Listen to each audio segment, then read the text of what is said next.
یہ جو بات آپ چونکہ تاریخی اعتبار سے بات ہو رہی ہے، بہت ساری گارنٹرز اس وقت موجود تھے اور میاں صاحب پھر جدہ بھی چلے گئے. اس وقت کیا ایسی سچویشن میں خان صاحب کا کوئی گارنٹر ہو سکتا ہے؟ اس وقت اگر ہو سکتا ہے تو وہ کون ہے؟ مصطفیٰ بھائی بات کر رہے تھے نا، تو میں پرنس مکرن پہ چلا گیا ذرا یاداشت کو ریکال کرنے کے لیے، کیونکہ 10 سال کا معاہدہ لہرایا تھا. تو نواز شریف 2007 میں آئے تھے معاہدے سے پہلے، اور عمران خان کا بیان تھا، نواز شریف نے بالکل درست کیا، اس فاشسٹ رجیم کی ہوتے ہوئے انصاف مل نہیں سکتا. جب آپ اقتدار میں وزیر اعظم کے طور پہ آئے تو آپ کہتے تھے اے سی اترواؤں گا. بیٹی کو باپ کے سامنے پکڑواتے ہیں، نواسی کے سامنے پکڑواتے ہیں، کیمرے لگواتے ہیں. اچھا، یہ بات دہرانے کی اس لیے ہے کہ جس طرح یہ باتیں دہرا رہے ہیں کہ اس وقت اس نے معاہدہ کیا، تو ہمیں سب چیزوں کو رکھ کے اکٹھا جس تحفظ آئین پاکستان کو لے کے مصطفیٰ نواز کھوکر چل رہے ہیں، ان کے جن لیڈر کو اجازت ملی ہے کہ جی آپ میرے بہاف پہ فیصلہ کریں، وہ کہتے ہیں اسپیکر کو کرسی سے گراؤ. کیا انہوں نے وہ جو بڑا پن ہونا چاہیے تھا وہ دیا؟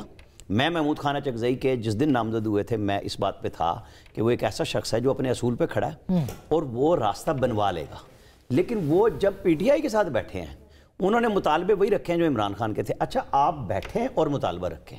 اصول تب ہوں گے جب آپ شرط رکھتے ہیں پہلے تم حکومت ختم کرو شہباز شریف، تم فلاں کرو، 5 ایک سانس میں بولتے ہیں محمود خان اچکزئی، پھر کیسے مذاکرات ہوں گے؟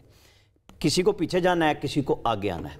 شہباز شریف نے کوئی 4 دفعہ پارلیمنٹ میں کھڑے ہو کے کہا، اور عمر ایوب نے 4 دفعہ منہ پہ پولیٹیکل گالی دی کہ تم چور ہو، تم ڈکیت ہو، تم سے کوئی بات نہیں کریں گے. کیا یہ کہہ سکتے ہیں کہ نہیں کہی؟ یہ بات شہباز شریف اور آصف علی زرداری نے بطور اپوزیشن کہی عمران خان کو کہ مساک معیشت کر لو.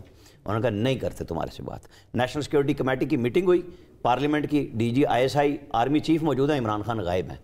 اچھا، یہ ہم سب کے رویے کو گنیں گے کہ جس طرح آپ ان کے جدہ کو گنیں گے، ان کے آج کو گنیں گے. بیرسٹر گوہر کو عمران خان نے خود اختیار دیا اور علی امین گنڈا پور کو کہ فوج سے بات کرو.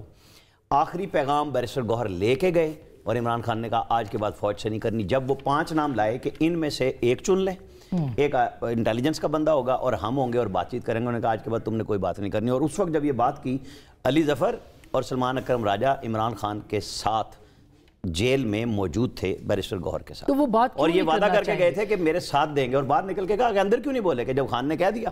اب وہی بات جو آپ نے کہی تھی گارنٹی، اب گارنٹی تب ملے گی جب پی ٹی آئی کی سیاسی قیادت میرے حساب کتاب میں، میں اگر دیکھتا ہوں، نہ ان کی سنیں نہ ان کی سنیں.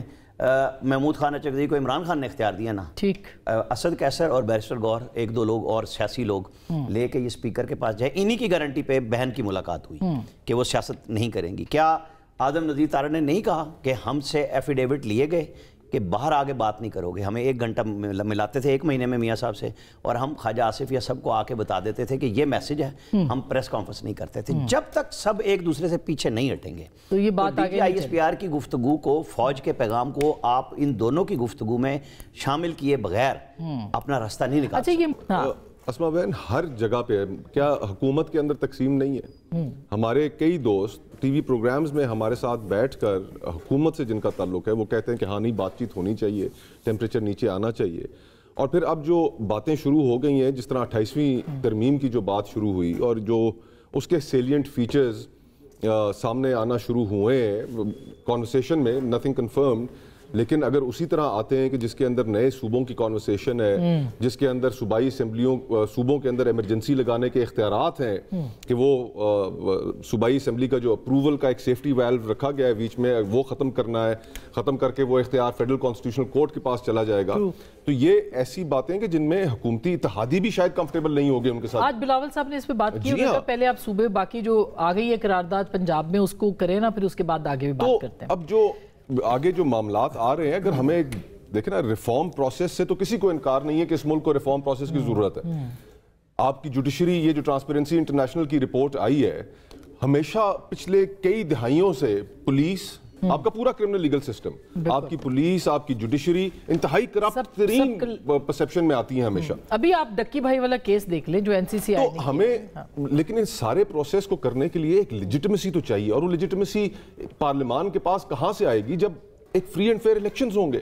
اگر فری اینڈ فیئر الیکشنز، اس کا تصور ہی ہم نے ختم کر دیا ہے پاکستان میں، تو اس کو کیسے ریسٹور کرنا ہے؟ یہ ہم سیاستدانوں کی ذمہ داری ہے. اس کے لیے بھی مذاکرات کرنے پڑیں گے، اس کے لیے بھی مذاکرات کرنے پڑیں گے، کیسے آگے بڑھیں گے، چیف الیکشن کمشنر کی تقرری کیسے ہوگی. کیا اچکزئی صاحب نے یہ کہا کہ اسپیکر صاحب کی چیئر کے اوپر جا کے؟ دیکھیں، مجھے یہ بتا دیں کہ کیا قانون اور رولز نیشنل اسمبلی کے اس چیز کی اجازت دیتے ہیں کہ اپوزیشن لیڈر کا تقرر اپوزیشن لکھ کے جمع کرا دے اور مہینوں سپیکر اس کے اوپر بیٹھ جائیں. لیکن یہ کوئی مثال مجھے نظر آتی ہے؟ مجھے آپ بتائیے.